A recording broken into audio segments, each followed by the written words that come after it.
আজকে আমাদের দ্বিতীয় দিনে পুরুলিয়ায় সূর্য উদয় হলো। আজ আমরা বেরিয়ে পড়ব অনেকগুলো জায়গা। আমরা যে হোটেলে ছিলাম বা যে রিসোর্টে, সেই রিসোর্টটা আপনাদের দেখাতে ভুলে গিয়েছিলাম। আমরা সন্ধেবেলা এসে এই রিসোর্টটায় ছিলাম। চারিদিকে সব বড় বড় গাছের আড়ালে এই রিসোর্টটা। এখানে আমরা ছিলাম মোট 5 জনে। এই হচ্ছে ডবল বেড, এদিকে 2টো বেড আর এর সাইডেও 2টো বেড। যেহেতু আমরা 5 জন ছিলাম, তাই আমরা একটা বেড আলাদা নিয়ে নিয়েছিলাম। ওপরে ছিল ফ্যান, এখানে 2টো বিছানা, এখানে 2টো বিছানা, এক্সট্রা বালিশ নিয়ে নিয়েছিলাম। আর এই হচ্ছে আয়না,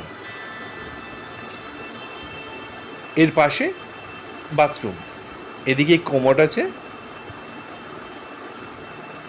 বালতি, ওপরে রয়েছে গিজার অনেক বড়, আর পাশেই শালবন। এই শালবনের পাশেই আমাদের এই ছোট্ট রিসর্ট। পাশে অনেকগুলো রিসর্ট রয়েছে, খুব সুন্দর, নতুন এই রিসর্টটা।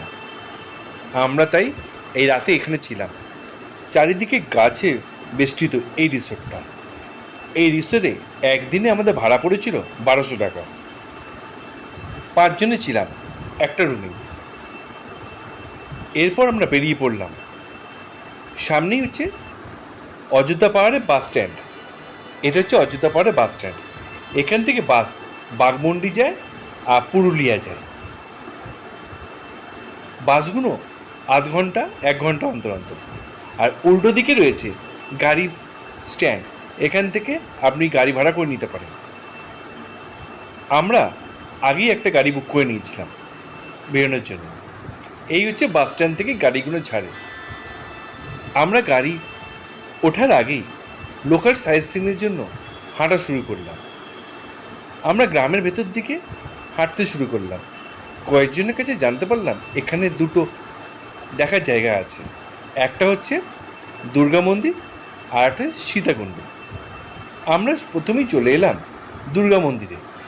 গ্রাম্য পরিবেশে এই দুর্গা মন্দিরটা গড়ে উঠেছে। আমরা এই ভেতরে ঢুকলাম। খুব সুন্দর মন্দিরটা। সামনে কৃত্তিবাসের একটা মূর্তি রয়েছে এখানটায়। পাশেই মা দুর্গার মন্দির, ওই দেখা যাচ্ছে, ওটা মাটির মাটির ঘরের মধ্যেই মা দুর্গা রয়েছেন। আমরা এগিয়ে চললাম সে মন্দিরের ভেতরে। এই মন্দিরটা অসম্ভব সুন্দর, কিন্তু ছবি তুলতে দেওয়া হয় না। আমরা অনেক কষ্ট করে এই ছবিগুলো তুলেছিলাম। মা দুর্গা বসে রয়েছেন, হাতে একটা দীপ জ্বালিয়ে। চারদিকটা মাটির তৈরি মন্দির। এই মন্দিরটা 1980 সালে এখানে খুলেছে। লোকাল দেবদেবী অনেক মূর্তি আছে এখানে। এখানে প্রতিদিনই পুজো অর্চনা করা হয়।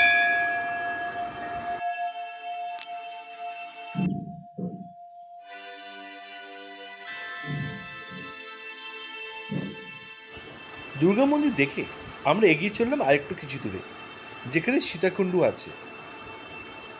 এই যে দেখা যাচ্ছে, এটা হচ্ছে সীতাকুণ্ড। অগোছালো, অবশ্য পরিষ্কার পরিচ্ছন্ন না। আমরা যেমন বক্রেশ্বরে দেখেছিলাম নিচ থেকে গরম জল বেরোয়, এখানেও তেমন অল্প। এই যে দেখা যাচ্ছে নিচ থেকে উষ্ণ প্রস্রবণ বেরোচ্ছে, এটাই দেখার জিনিস। অবশ্য খুব একটা পর্যটক এখানে আসেন না, তাই পর্যটকের ভিড়ও হয় না এখানটায়। আমরা লোকমুখে শুনে আমরা ওইখানটায় গিয়েছিলাম দেখার জন্য, কিন্তু খুব একটা খারাপ লাগলো না, ভালো জায়গা, অভিজ্ঞতাও হলো গ্রামের মধ্যে। এবার আমরা গাড়িতে উঠে পড়লাম, ব্রেকফাস্ট করে এগিয়ে চললাম আমরা। দুধারে শাল, আর মাঝখান দিয়ে আমাদের গাড়ি ছুটছিল।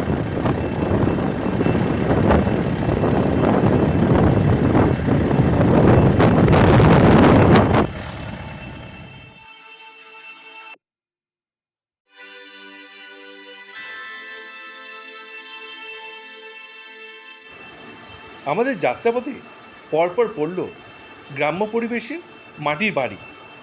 খুব সুন্দর এই মাটির বাড়িগুলো, মাঝখানটা 1 ফুট করে চওড়া, আর হাইটও বেশি না। পরপর দুধারে ডান দিক বাঁ দিক খুব সুন্দর সুন্দর বাড়িগুলো, সবই মাটির, আবার কোনোটা আবার দোতলা বাড়ি রয়েছে। আমরা এগিয়ে চললাম, হঠাৎ দেখতে পেলাম পলাশ গাছ রয়েছে পরপর। দাঁড়িয়ে পড়লাম, কিছু পলাশ তুলে নিলাম, যে পলাশগুলো পড়ে রয়েছে নিচে। এবছর অবশ্য শীতের ভাবটা বেশি, তাই ড্রাইভার দাদার কাছে জানতে পারলাম এবছর পলাশ তেমন ফোটেনি। এগিয়ে চললাম, নিচে একটা পলাশ গাছ আছে, সেখান থেকেই কয়েকটা ডাল ভেঙে নিলাম। একদম নিচে এই পলাশ গাছটা, পারতেও অসুবিধা হলো না। ফুটেছে, অনেকগুলো ফুটেছে। এগুলো হচ্ছে লাল রঙের পলাশ। পথে যেতে যেতে যখন দেখতে পেলাম, নেমে পড়লাম গাড়ি থেকে। নেমে এই পলাশ গাছের ছোটো ছোটো দুটো ডাল ভেঙে নিলাম সঙ্গে নিয়ে যাওয়ার জন্য। যেহেতু আজকে বাড়ি ফিরবো, এটা নিয়ে আসবো কলকাতায়, তাই ব্যাগে নিয়ে নিলাম এই ছোটো ডাল। যাওয়ার পথে আরও দেখতে পেলাম পলাশ গাছ সব পরপর, কিন্তু এবছর বেশি পলাশ ফুল ফোটেনি। এই যে পলাশ গাছগুলো দেখা যাচ্ছে, এর উপরে বিভিন্ন রকমের পাখিরা বসে আছে, যেগুলো পলাশ ফলগুলো খাচ্ছে। চারিদিকে পলাশ। আমরা যে সময় গেছি তখন পলাশের সিজন, এই সময় পলাশ ফুল ফোটে চারদিকে। পাহাড়ে কোলে সব পলাশ গাছ, দেখতেও খুব ভালো লাগছে। দাঁড়িয়ে দাঁড়িয়ে কিছুটা ছবি তুলে নিলাম।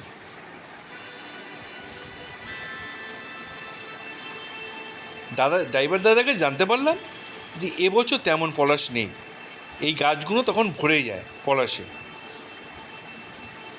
অল্প অল্প পলাশ। তাই দেখি আমাদের দুধের স্বাদ ঘোলে মেটাতে হচ্ছে। আমরা ভেবেছিলাম এবার পলাশ প্রচুর ফুটবে। আমরা চলে এলাম লহরিয়া শিব মন্দির। প্রথমেই আমরা ঢুকে যাচ্ছি লহরিয়া শিব মন্দিরে।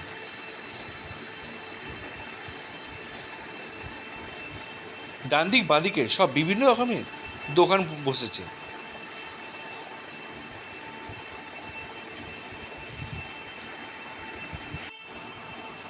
পুরুলিয়ার বাঘমুন্ডি ব্লকের লহরিয়া গ্রামে এই লহরিয়া শিব মন্দিরটা।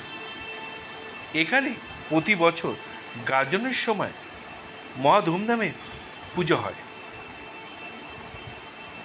এখানে কথিত আছে এই যে গাছগুলোতে অনেকে মানত করেন। পুরুলিয়ায় বিভিন্ন সম্প্রদায়ের মানুষরা এই শিব মন্দিরে আসেন পুজো দিতে। লহরিয়া শিব মন্দিরের গাজনের ভক্তরা চৈত্র সংক্রান্তির আগের দিনই সকালবেলা এখানে মুসলমান পরিবারের বাড়ি যান, সেখান থেকে পৈতে নিয়ে চলে আসেন। এখানে হিন্দু মুসলমান দুই সম্প্রদায় মিলে এখানে পুজো অর্চনা করা হয়। এই লহরিয়া শিব মন্দির খুব জাগ্রত। বহু দূর দূরান্ত থেকে মানুষরা এখানে পুজো আসে পুজো দিতে।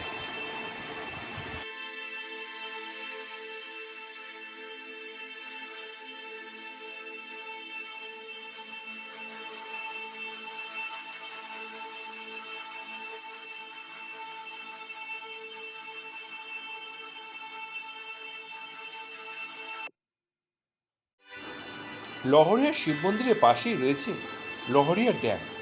এই ড্যামটা এখন শুকনো, জল নেই, কিন্তু বর্ষাকালে এই ড্যাম ভয়ঙ্কর হয়ে ওঠে। ওই দিকে দেখা যাচ্ছে লোয়ার ড্যাম আর আপার ড্যাম। ওদিকটায় লোয়ার ড্যাম, তার উপরে হচ্ছে আপার ড্যাম, তার নিচেই রয়েছে এই লহরিয়া ড্যাম। এই নিচটায় এখন জল অনেক নিচে, কিন্তু বর্ষাকালে এই জল ওপর দিয়ে বয়। আমরা এখন রয়েছি ঠিক ড্যামের ওপরে। এই বাঁ দিকটায়, এই যে এদিকটা দিয়ে জলটা পাস হয়, জলটা সোজা চলে যায় এই ড্যাম্পের ভেতর দিয়ে, সোজা সামনের দিকে। আর উল্টো দিকে রয়েছে এই দিকটায় রয়েছে জল, ড্যামের জল। এদিকটা যখন বেড়ে যায় তখন ওদিক দিয়ে ছাড়া হয়। আর ওই দূরে হচ্ছে লোয়ার ড্যাম, আর এই ডান দিকটা রয়েছে লহরের শিব মন্দির। আমরা এবার চলে এলাম ময়ূর পাহাড়।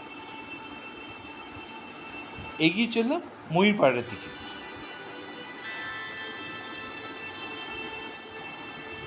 এই ময়ূর পাহাড়ে আগে অনেক ময়ূর পাওয়া যেত, তাই এই পাহাড়টার নাম হচ্ছে ময়ূর পাহাড়। এখন অবশ্য সেই ময়ূরটি নেই। সামনে একটা ওয়াচ টাওয়ার রয়েছে। এই ওয়াচ টাওয়ারের উপরে উঠে দেখলে চারিদিকটা দেখা যায়। অযোধ্যা পাহাড়ে অনেক দূর সীমানা দেখা যায় এই ওয়াচ টাওয়ারে উঠলে। সিঁড়ি আছে অবশ্য ওয়াচ টাওয়ারে ওঠার। আমরাও কিছু দূর আগে হেঁটে উঠলাম।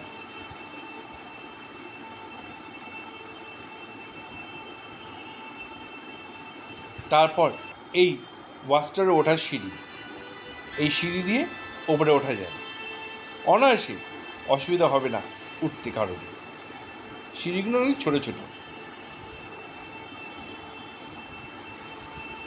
আমরা এবার নেমে পড়লাম ময়ূর পাহাড় থেকে। এবার আমরা বেরিয়ে পড়ব। আমাদের পরবর্তী গন্তব্য হচ্ছে লোয়ার ড্যাম। লোয়ার ড্যামটা অবশ্য আমরা নামিনি, ওই যে লোয়ার ড্যাম দেখা যাচ্ছে। আমরা এগিয়ে চললাম এবার আপার ড্যামের দিকে।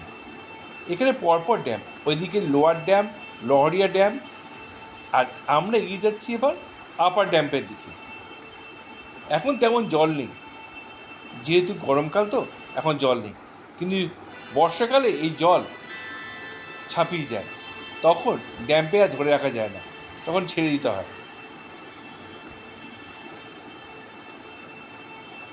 এবারে আমরা চলে এলাম আপার ড্যামে।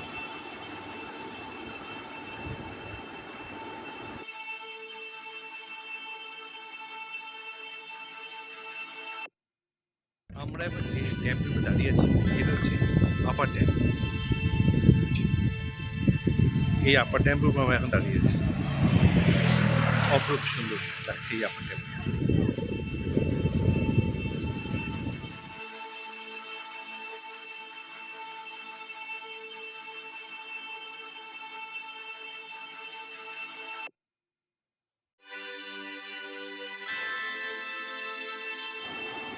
বর্ষাকালে এই আপার ড্যামে যখন অতিরিক্ত জল হয়ে যায় তখন এই আপার ড্যাম থেকে জল ছাড়া হয়।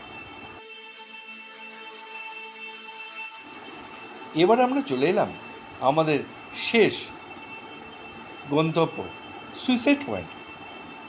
এই পাহাড়টা এমন খাড়া যে নিচের দিকে তাকালে আমরা মাথা ঘুরে যাব, তাই এখানকার নাম দেওয়া হচ্ছে সুইসাইড পয়েন্ট। ধারে কাউকে যেতে দেওয়া হয় না, কারণ পাহাড়টা এত খাড়া। দূরে অযোধ্যার সার্কিটটা দেখতে অসম্ভব সুন্দর। যদি এই ভিডিওটা আপনাদের ভালো লেগে থাকে তাহলে একটা লাইক, শেয়ার, কমেন্ট করবেন। আর এতক্ষণ ধরে এই ভিডিওটা দেখার জন্য সকলকে জানাই অসংখ্য ধন্যবাদ।